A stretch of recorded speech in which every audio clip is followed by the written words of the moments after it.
timan ininyo ni, do na puday expiration date. Kung sikat ka sa pagkakaroon, mga higala, timan ini, dili sa tanan panahon, sikat ka. Pero karon kuno mga kaigsuonan, ang mga sagrado nga mga kalihukan ug ang mga balaan nga mga kalihukan sa iglesia, sa simbahan, hinay-hinay, nasagulan na sa mga kalibutanon. That's why ang atong mga kabataan nga nag-observe sa gawas, dili nato mabantayan nga nakopya ang mga kalihukan sa gawas, gihinay-hinay og dala dinhi sulod sa iglesia.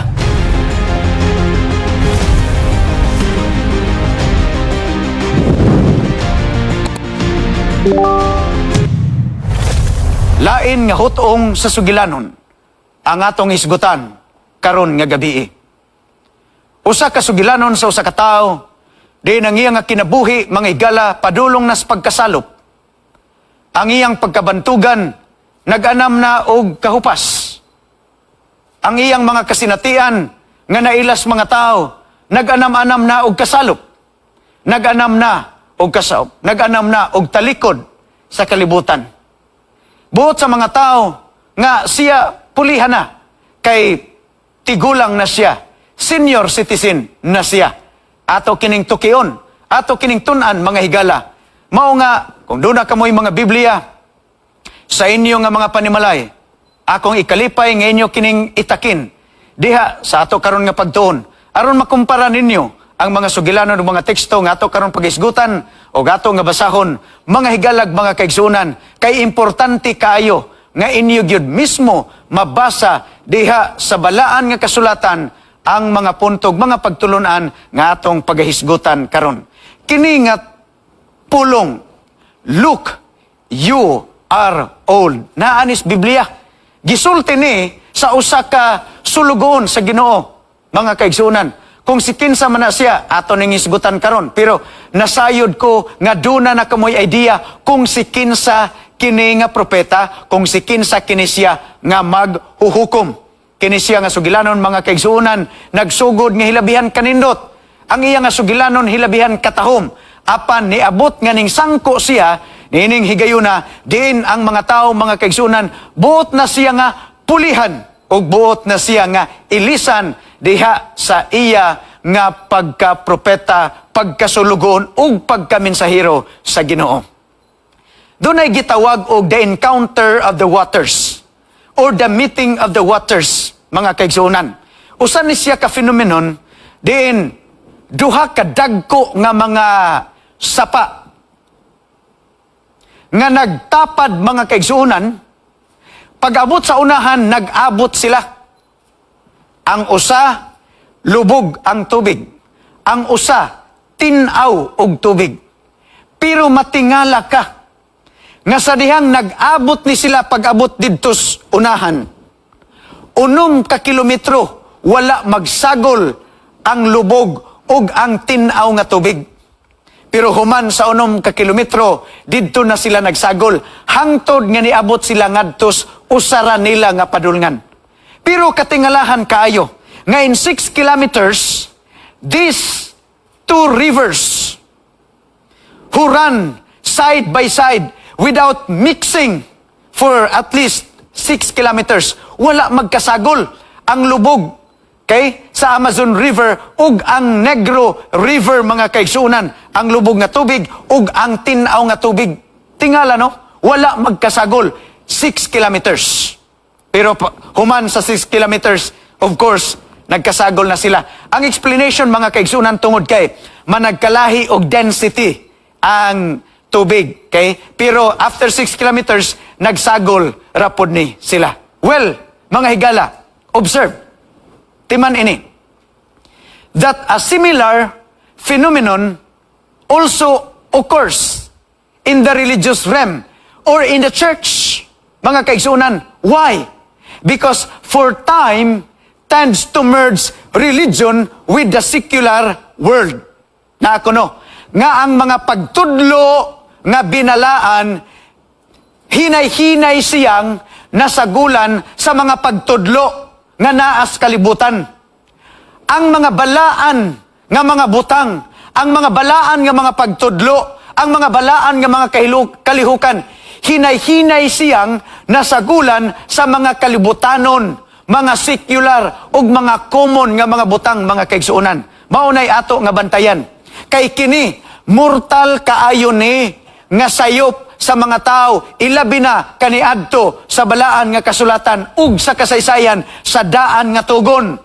Nga ang mga balaan nga butang dili na mayano og hikap o gunit sa mga tao nga dili pud binalaan. Ingon ni ana kasagrado ang mga butang. Pero karon kuno mga kaigsuonan, ang mga sagrado nga mga kalihukan ug ang mga balaan nga mga kalihukan sa iglesia, sa simbahan, hinay-hinay, nasagulan na sa mga kalibutanon nga mga butang. Musika, sa pamiste, sa inistoryahan, tanan mga kalihukan, mga kaisunan, hinay-hinay na nga nasudlan sa mga kalibutanon nga mga butang. Ato ning hisgutan, pinaagi sa sugilanon ni Propeta Samuel. Sugdan nato ni mga higala sa unang Samuel Kapitulo 8, versikulo 1. Osbon ako, kung duna kamoy mga Biblia, sundin ninyo ni pagbasa. Aron makita gikay mas nindot man gud masabtan ninyo kay kung inyong nabantayan mga kaigsuonan ako ganahan kaayo ko nga mo presentar og usa ka topiko nga magsugod sa sugilanon sa usa ka tawo. Nindot man gud nang magsugod sa sugilanon. Ngano? Kay dali natong ma-relate ang atong mga kasinatian sa kinabuhi. Dali dayon natong ma-apply. Ngano man kay practical kaayo. Nganong practical? Kay nakita nato nga ilang nang gikinabuhian kaniadto. Ug tungod kay nakaniabuhian nila kaniadto, dili pod imposible nga atong maaplikar sa atong kinabuhi sa pagkakaron. Okay, let's start. Unang Samuel 8, versikulo 1. Ang sultis Biblia. Now it came to pass when Samuel was old. Tanawa mga kaigsuonan ha. Og nahitabo nga sa dihang si Samuel tigulang na siya. Okay. So, ang atong sugilanon magsugod dinhi mga kaigsuonan sa dihang gihulagway na sa balaan nga kasulatan nga si Samuel gikan sa iyang pagkabata nga pagserbisyo sa Dios hangtod nga nihamtong siya karon miabot ng panahon nga si Samuel tigulang na. Og tanawa. It came to pass when Samuel was old that he made his sons judges over Israel. So kay tigulang na siya, iyang gihimo ang iyang mga anak, mga kaigsuonan nga maoy mupuli sa iyang pagkamaghuhukom. Kay wa man lain makapuli sa iya. Of course, tingali ang iyang mga anak naka-observe sa iya. Kung giyon sa niya pagdumala ang templo ug ang mga katawhan. So kay tigulang na siya, daw naa sunahuna ni Samuel mga higalag mga kaigsuonan nga ang mupuli sa iyang pagkapropeta, sa iyang pagkamensahero si Ginoo, walay lain kung dili ang iyang mga anak mismo. Kaya alang niya tingali sa panghuna-huna ni Samuel, kining akong mga anak nakaobserbar sa buluhaton o kalihukan dinhi sa templo. Giyon sa nako pagdumala ang mga tao. So therefore, walay lain kwalipikado nga mga tao nga musubli mga kaigsuonan sa iyang pagka-propeta o pagkamaghukom ang iyang mga kabataan. But there's a problem. Dunay problema mga kaigsuonan. Okay? Again, sa may problema, he made his sons judges over Israel. And we know Samuel, his reputation, very good. Wala tay question. Spirituality ni Samuel, wala tay question. Maturity ni Samuel, mga kaigsuonan, wala tay question. In fact, over and over again, madunggan nato ang iyang kinabuhig sugilanon nga inspiration sa mga tao, mga kaigsuonan, tungod sa iyang pagkasuod kaayos Ginoo, tungod sa iyang pagka-matinud-anon kayo sa Ginoo. Og sa dihang tigulang na siya, and when he made his sons judges over Israel, there's a problem. And the problem, mga kaigsuonan, versikulo 3 nagingon, but his sons did not walk in his ways. Maunay problema. Kay gusto niya, ang iyang mga anak, maoy mupuli sa iyang pagkamaghuhukom. Pero ang problema, mga kaigsuonan, ang iyang mga anak, wala maglakat, sumala sa dalan nga iyang gisubay. Ang iyang mga anak, wala makasubay sa iyang pagkamatinud-anon. Ang iyang mga anak, wala makasubay mga kaigsunan sa iyang kaligdong diha sa espirituhanon nga kinabuhi ni Samuel. Wala makakopya, wala makasunod. Nga naman, tanawa, his sons did not walk in his ways. Unsa man di ay ang buluhaton sa iyang mga anak. Pamatuod og pruiba nga kini wala magalakat sumala sa dalan og sa tunog nga gisubay sa ilang amahan. The Bible said, because the sons of Samuel turned aside after dishonest gain. Dili mga matinud-anon. They took bribes and perverted justice. This is how the Bible described the sons of Samuel. Di lang nato idetalye mga kaigsunan. Basta kay ang laktod, ang sumada, ang iyang mga anak, dili sama kamatinud-anon sa iya. Ang iyang mga anak, dili sama kaligon og espiritual nga kinabuhi. Ang iyang mga anak, dili sama kahugot og relasyon ngadto sa Ginoo. Nganuman, wala magsubay, sumala sa gisubay nga dalan sa ilang amahan. Okay? That's the story. Next, unsa may nahitabo? Samuel was old. He made his sons over Israel, and his sons did not walk in his ways. Unsa may nahitabo? Verse 4, mga kaigsuonan. Tanaway niyong Biblia. And this is how the Bible describes the situation. Then all the elders of Israel, in short, the leaders of Israel, gathered together and came to Samuel and said to him, tanawa, ang gisultis mga tao, look, you are old. Sakit baya ni, mga kaigsuonan nga pulong, no? Kay kanang bisag tinuod yun nga may edad na ta, pero kung ingnon ta nga tigulang ba ita, ma-offend baya ta. Oh, kay kana bitong butang nga kanang klaro na kaayo, unya isulti pag yun sa imo, offensive na siya. Pwede raman ta ingnon nga, idara na ta, senior citizen na, pero kanang ingnon ka nga, tigulang na kanang bulgi kay nga pagkasulti ba, tanawa Samuel, you are old, tigulang na ka. Medyo offensive kang Samuel, mga kaigsunan, pero that's the reality. Kay tinuod man tigulang na gisa. Kaya ang previous verse bitaw, nagsulti, when Samuel was old, he made his sons judges over Israel. Siya mismo, nakita na, nga tigulang na siya, luya na siya. Maong papulihon niya iyang mga anak at tanawa. So, gi-impose sa mga tao ngadto sa iya, Samuel, look, you are old. You are old. And the next verse, tanawa, very interesting. And your sons do not walk in your ways. Now make us a king to judge us like other nations. You are old, and your sons do not walk in your way. So, ang sulti mga kaigsunan, di lang sana ako isulti ni, adto sa tasunahan, kaya ron niya, madali ta mga kaigsunan, kay mubo rarabang ato nga panahon, makita na unsay connotation, aning statement nga, look, you are old. And we know the story of Samuel, kabalo bayata. Unsa ka inspiring ang sugilano ni Samuel nga sa dihang bata pa siya sa iyang pagkahimugso, gididikar na siyang daan sa iyang inahan nga dadon dito sa templo. Mo na nga bisag bata pa si Samuel, mga igalag, mga kaigsunan, nag-alagad na siya sa Dios. Dito na siya sa templo, nahimo na siyang associate ni priest Eli, mga kaigsunan. Nganuman kay pakigsaad sa iyang inahan nga bata pa siya, dadon na siya ngadto sa templo aron mag-alagad sa Dios. So, in his young age, God called Samuel to the prophetic office to serve God and to serve his people. Samuel was loyal to God throughout his life. Ug tungod ni ana, ang impluwensya ni Samuel, ang iyang kinabuhi, dili nato ikalimod, mga kaigsunan, nga duna gid say positibo kaayo nga impluwensya ngadto sa mga tao. In fact, sa dihang namatay siya, ang Biblia nagsulti, 1 Samuel 25 verse 1, the Israelites gathered together and lamented for him. Sa dihang namatay siya, naguol, nagbakho, nagbangutan ang mga tao. Sa dihang si Samuel namatay. Ngano? Kay nakita nila ang impluwensya sa kinabuhi ni Samuel ngadto pod sa ilang mismo nga kinabuhi, mga kaigsunan. Pero tanawa lagi, before siya namatay, sa dihang tigulang na siya, the elders gathered together and they said to Samuel, Samuel, look, you are old. Kabalo ba mo mga kaigsuunan? Unsay connotation, ana? Niya sa screen akong gisulti. The statement, look, you are old.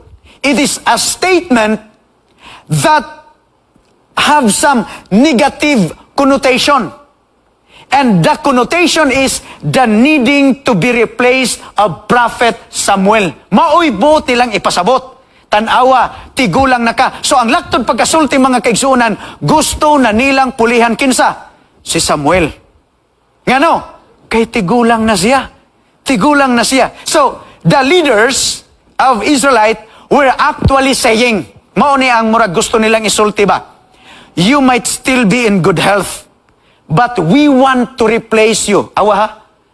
Akong gimension ganiha. Samuel was loyal. He was faithful to God throughout his ministry, throughout his life, mga kaigsunan. Matinud-anon, ligdong, suod, maayo ang espiritual nga kinabuhi. Pero here comes, sa dihang tigulang na siya, ang mga katawhan, gusto na siyang pulihan. You might still be in good health, but we want to replace you. We want new blood. We want young leader. We want more dynamic. We want more impressive leadership style. We want millennial leaders. We want youthful leaders. Katong mga abtik, millennial, maayo sa gadget, maayo sa technology. Ganahan mi adto nga mga leader. Maoy ilang gustong ipuli. Murag mao ni ang gusto nilang isulti. Brothers and sisters. The leaders tingali nagsulti sila. You might still be in good health, but we want to replace you. How sad. How sad and how unfortunate, mga kaigsuunan. They want to impose to Samuel that you are replaceable. Although faithful ka, matinud-anon ka, inspiring mo nga kinabuhi, but you are replaceable. Pulihan ka. Gusto namong pulihan. Brothers and sisters, sinumdumin eh. Ang mga produkto, bisagon sa nga klase sa produkto, imog yun nang makita sa ilang mga label. Doon na yun na ibutang ang manufacturer nga caption. This product is best before.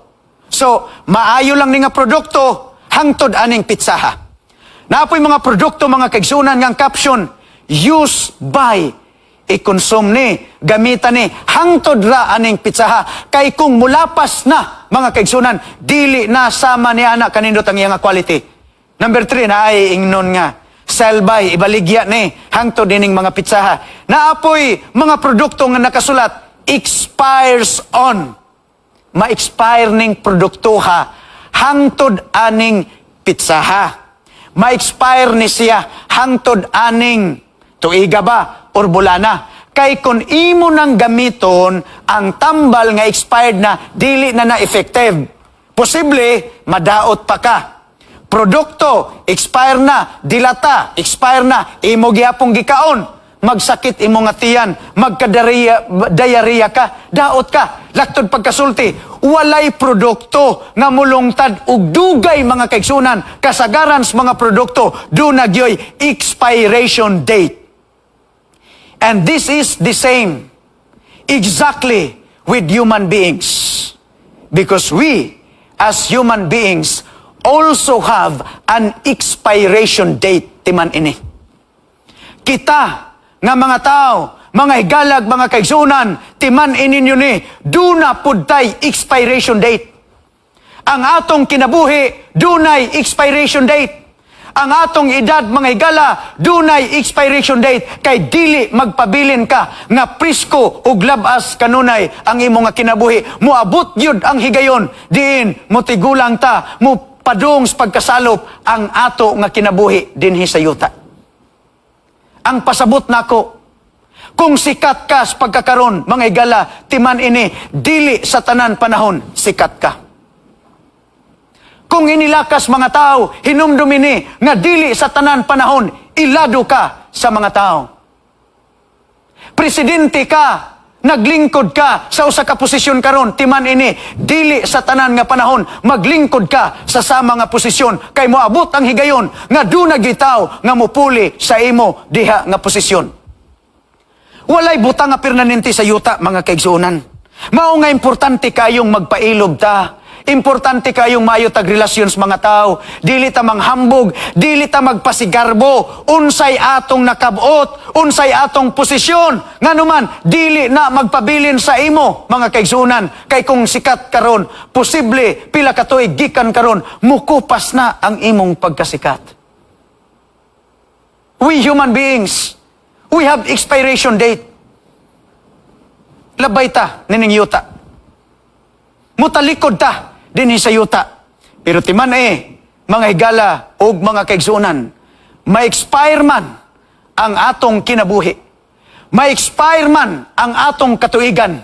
Pero ang dili og dili gyud ma-expire sa panumduman sa mga tao kanang maayo nga butang nga imong gibilin ngadto kanila nga naila ka nila ingon nga usa ka matinud-anon og maayo nga tao magpabili na sa ilang panumduman o hunahuna nga bisag wala na ka dinhis kalibutan o sa ila baka nga lugar, nagpabilin ang imong maayo nga ligasiya o binuhatan. Again, people have expiration date. And in the case of Samuel, the elders of Israel simply would want to impose it to him. You are old. And the problem is, your sons do not walk on the way you walk in the presence of God. So gusto na sila nga pulihan. And hinumdumini, the most natural option ang pinakaduol o pinakaposible gyud nga option sa mga tao mao nga ang mopuli, ang mosunod, mao gyud ang iyang mga anak. Mao gyud ang iyang mga anak. And Samuel, murabag na-settle na ni Samuel. Ngano? Tanawa. And Samuel, he made his sons judges over Israel. Pero ato nang gibasa ganiha, but his sons did not walk in his ways. Okay unta kang Samuel. Iyang ipuli ang mga anak, pero ang problema, unsa? His sons did not walk in his ways. Wala magsubay ang iyang mga kabataan. Sumala sa iyang gisubay nga kinabuhi. Sumala sa iyang gisubay nga espirituhanon nga pagpangalagad sa Ginoo. Sumala sa iyang pagkamatinud-anon. Wala makasubay ang iyang mga anak sa tunog sa ilang amahan o sa ilang ginikanan. Your sons do not walk in your ways. As a church, brothers and sisters, we should also ask ourselves, what is the profile of the new generations of Adventists? Unsa man ang estado karon sa pagpangalagad sa mga kabataan nato, mga kaigsuonan, ang pagkamatinud-anon sa mga ginikanan napasa ba ngadto sa mga kabataan? Ang pagkamatinud-anon sa mga ginikanan nakopya ba sa mga kabataan? Ang pagka-faithful, ang pagka-spiritual sa mga ginikanan napasa ba, nakopya ba, nasunod ba sa mga kabataan? Pangutanan ni mga kaigsuonan. Do the new generations of our young people today, do they have the same commitment that our pioneers had to the Adventist doctrines and lifestyle? Ang estado karon sa pagpangalagad sa atong mga batanon, sama ba kaligdong sa atong mga pioneers sa kaniadto? Ang ilang pagpanulti, sama ba kaligdong sa mga ginikanan? Ang ilang mga pamiste, ang ilang mga binuhatan, ang ilang commitment, ang ilang relasyon, ilang pagpangalagad sa Ginoo, nakopya ba, nasunod ba, nagpabilin ba ang pagkamatinud-anon sa mga ginikanan ngadto sa sunod nga mga generations? Or do we have to admit, like Samuel, that our children do not walk in our ways? Or sa lain nga bahin, mga higalag, mga kaigsuonan, dawaton na balang yun nato ng atong mga kabataan, sama sa mga anak ni Samuel, wala pud magsubay sa mga ginasubay nga dalan sa atong mga ginikanan. Ato na balang pud dawaton, mga higala, nga ang atong mga henerasyon sa kabataan sa pagkakaroon wala makasubay sa tunob sa pagkamatinud-anon sa atong mga ginikanan. Kay kung atong maobserbar diha sa balay, ginapamemorize natog mga memory verses, ginapabasa sa Bible, ginaworshipan, gabi, buntag, ginadala sa Sabbath school, ginadala padulong sa pagsimba, apan sa dihang, mibiya sa poder sa mga ginikanan, pag-abot ngadto sa mga kolehiyo, sa eskwelahan, sa gawas, kasagaran, makita nato nga daghan sa atong mga kabataan ang mibiya sa pag-alagad ug sa pakigsaad sa pagpangalagad sa ilang mga ginikanan. Daghan sa mga kabataan nga sa ilang pagtalikod gikan sa poder sa ilang mga ginikanan, wala na makasubay sa pagtuo sa ilang mga ginikanan. Wala na makasubay sa pagpangalagad sa ilang mga ginikanan. Your sons do not walk in the way you walked in the Lord. So do we have to admit, brothers and sisters, that like Samuel, our children do not walk also in our ways. While ako, kabalo, nasayod ko mga kaigsunan, nga kita diha sa atong panimalay, naningkamot gid bayata, nga ato gyud matudlo sa insakto ang pagpangalagad, mabansay sa insakto ang atong mga kabataan, ma-instill sa ilang hunahuna ang kaimportante sa pagpangalagad, sa pagsimba. Pero unsaon man nato lagi, nga inig-abot didto sa kalibutan. Doon naman tayo gitawag nga ang mga kalihukan sa kalibutan mihinay-hinay man og sagol sa kalibutan nga binalaan. And here comes the elders of Israel. Because your sons cannot be the successor of being a prophet because they do not walk on the way that you walk. So di sila pwede. Kaya dili sila matinudanon sama sa imo. Dili sila sama kaligdong sama sa imo. So, tanawa, ang suggestion sa mga tao, mga kaigsunan, now therefore, because your sons did not walk in your ways, now make us a king to judge us like all other nations. Tanawa, take note mga kaigsunan, make us a king to judge us. Duhana ka statement o phrase atong tun-an ron sa unahan. Make us a king. Now make us a king to judge us. Katapusan nga phrase mga kaigsunan, like all nations. Pasabot, ilang gikopya sa palibot. Ilang gikopya sa gawas. Okay? Mao ni ilang himong gibasihan. Ato ning himuon. Ato ning i-impose, ato ning i-apply sa dinhi sa atong nasod sa Israel. Just like all the nations, they have kings. They have monarchy. Ato nang kopyahon dinhi sa ato nga nasod. So, make us a king to judge us like all the nations. And so, these people said to him, look, you are old, and your sons do not walk in your ways. Now make us a king to judge us like all the nations. Nadto sa gawas.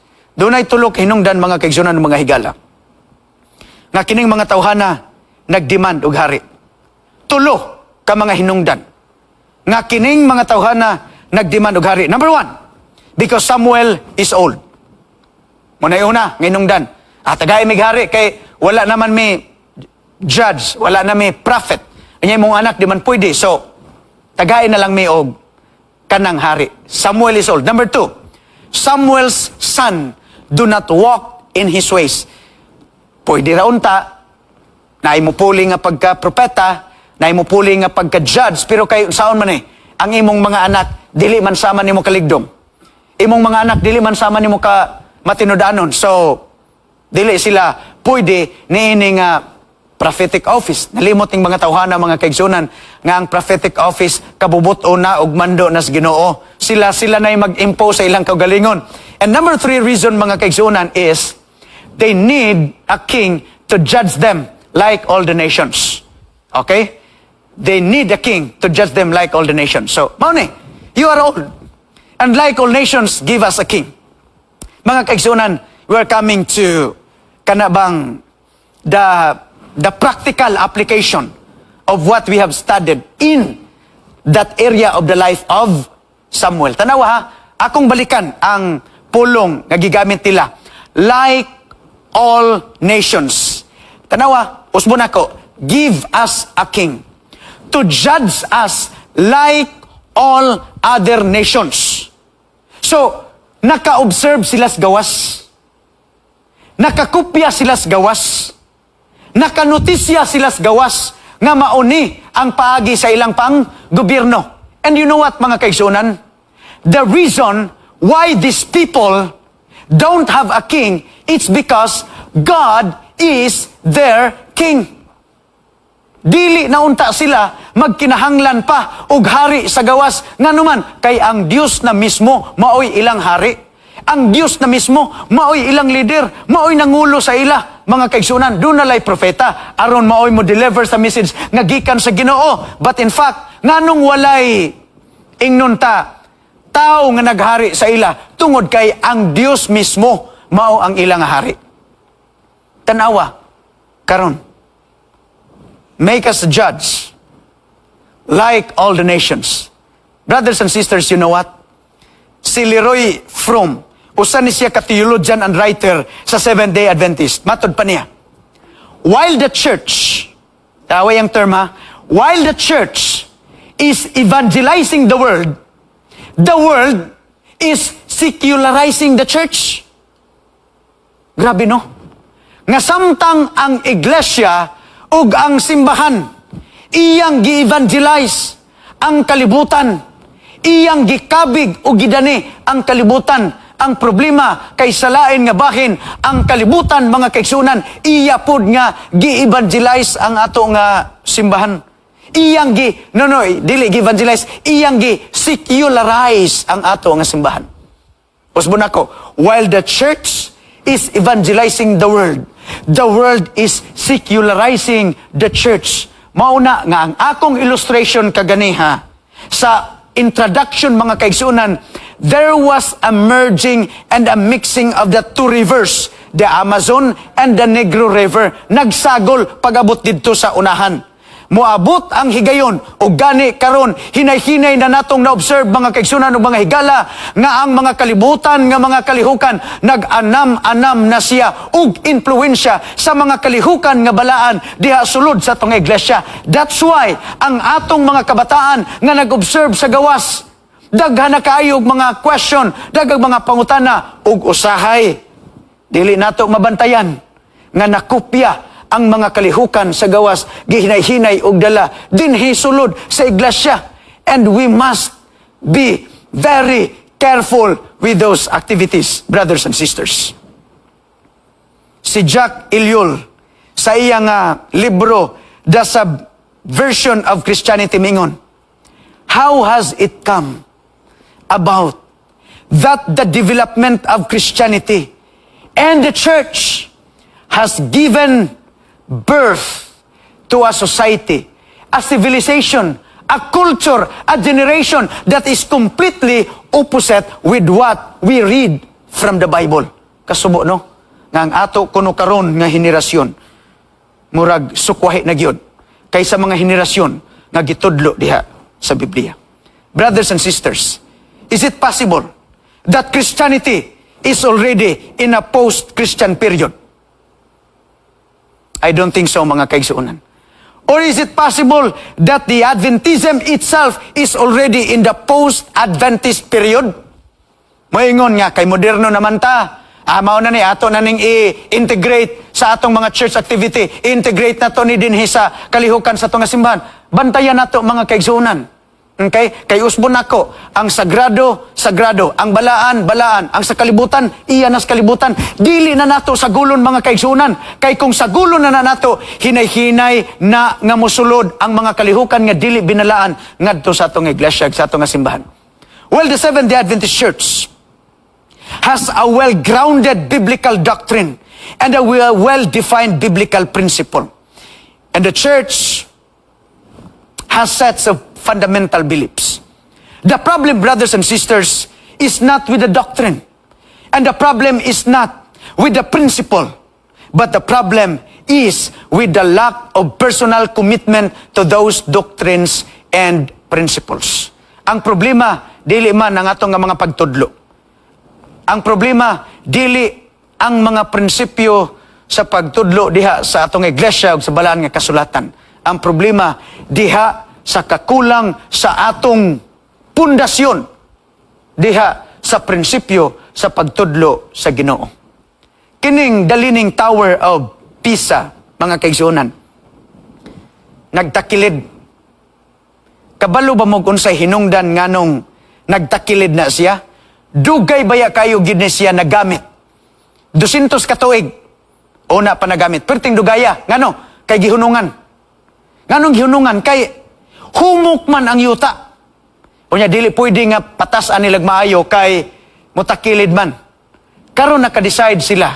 Kay ning takilid man ni ang kanang Tower of Pisa, ila na lang padayonon, bahalag nagtakilid.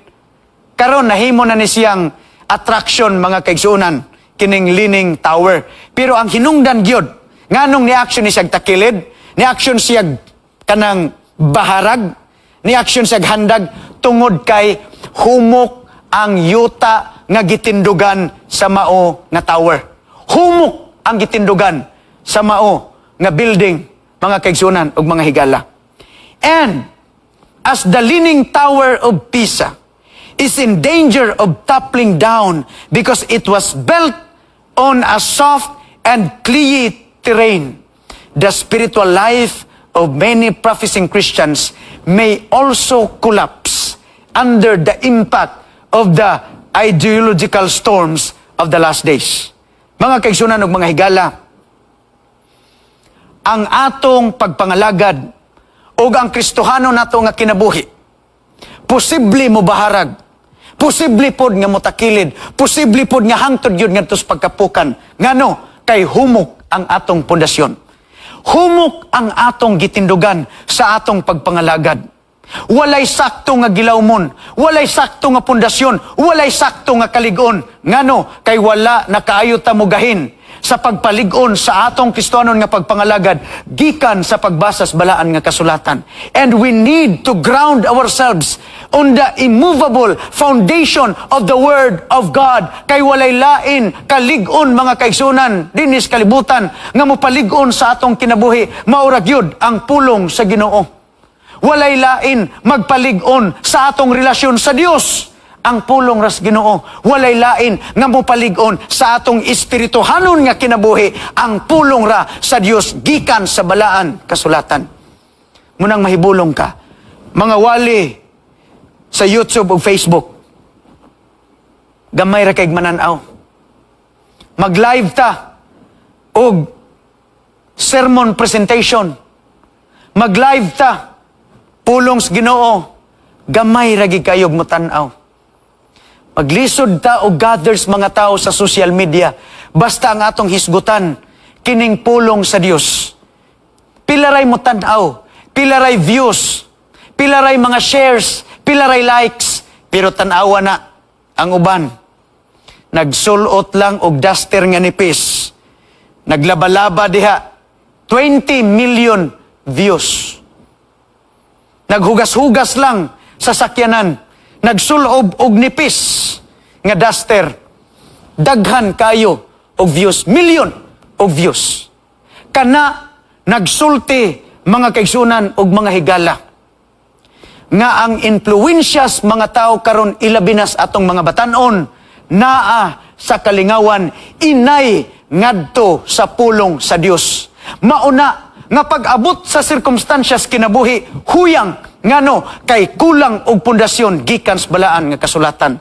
Walay lain nga kahimsog nga mohatag sa ato ang Biblia ra, mga kaigsuonan, ang pulong ras Ginoo. Mao na nga atong dawaton kanunay, pamalandungan ang pulong sa Dios aron malig-on ta, mamahimsog ta sa espirituhanon nato nga pagkinabuhi dinhi sa kalibutan. Ang Biblia nagsulti, Isaiah kapitulo 40 bersikulo 8, the grass withers, the flower fades, but the word of God stands forever. Ang mga sagbot ug ang balili, malaos. Ang mga bulak, malaya. Mabitaw na nga, pirmi ko ning isulti. Nga ako dili kay ko pirmi nga maghatagan og bulak sa akong asawa kay ang bouquet in town sa Cebu tag 1,500 man. Unya inig kaugma malaos na baya ng mga bulak. Pero kanang 1,500 ipalit ko nagbugas, tunga naman na siya sa sako nga bugas, dugay na kayo mig adlaw kinaon anang kinonsumo anang 1,500 nga kilo sa bugas. Nga naman, ang mga balili malaos, ang mga bulak malaya, pero ang pulong sa Dios magpabilin gina siya sa walay katapusan. Ang punto mga kaigsunan ug mga higala, kung gusto ka nga musugakod diyas pagpangalagad sa Ginoo, lig-una ang imong kinabuhi pinagi sa pulong sa Dios. Kung gusto ka nga musugakod bisan pas daghan nga mga pagsulay sa kalibutan, lig-una ang imong kinabuhi sa pulong sa Dios gikan sa balaan nga kasulatan. Pamalandungi na sa matag adlaw o gabi aron nga pinaagi diha mulig-on ang imong pundasyon sa imong relasyon ngadto sa Dios. Because God's Word is our only sure foundation. And have time to read it day and night. Because by so doing, you are making yourselves close to the presence of our Savior, Jesus Christ. Diha rata masuod sa Ginoo. Diha rata makadawat sa mga pagmando, pagmaymay, pagtambag sa Ginoo. Og diha rata magiyahan sa insakto nga dalan nga dili ta mawala mga kaigsuonan gikan sa presensya sa Dios. Nganuman kay ang Biblia wa gyud na magkulang sa mga pagtudlog prinsipyo nga atong gikinahanglan aron matul-id ning atong dalan dinhi sa kalibutan. Mahimong magmalinaw ng atong kinabuhi kung busog ta kanunay sa pulong sa Dios. Unsa may ato nga mga kasinatian, daghan tag mga pag-antos, daghan tag problema, daghan tag mga gibugaton, pero pinaagis Biblia, pinagi sa pulong sa Dios mga kaigsunan, makabaton tag kaligon. Makabaton tag kalinaw. Makabaton tag direksyon atong padulngan, makabaton tag tinuod nga katuyuan sa atong kinabuhi, sa dihang atong pamalandungan kanunay ang pulong sa Ginoo. Nganuman kay diha siya makigsultis ato. Pinaagi siyang mga pulong. Diha niya mabutang ug masulti ang mga pulong nga gusto niyang ihatod sa ato pinaagi sa Biblia. Pero kung dili na nato basahon mga kaigsuonan, muna nga dali gid tang maluya, dali gid tang masukamod, dali gid tang madagma. Nganuman kay luya ug humok ang pundasyon nga atong gitindugan ug ang pagpalig-on ini pinaagi ra gyud sa pagpamalandong kanunay sa pulong sa ato nga Dios. Ang pagpamalandong kanunay sa mga tambag sa Ginoo pinaagis balaan nga kasulatan. Ang tambag karon nga gabi busgon nato ang atong kaugalingon. Himsugon ang atong kaugalingon, punon ang atong hunahunag kasing-kasing sa mga balaan nga pulong ug saad sa atong Dios.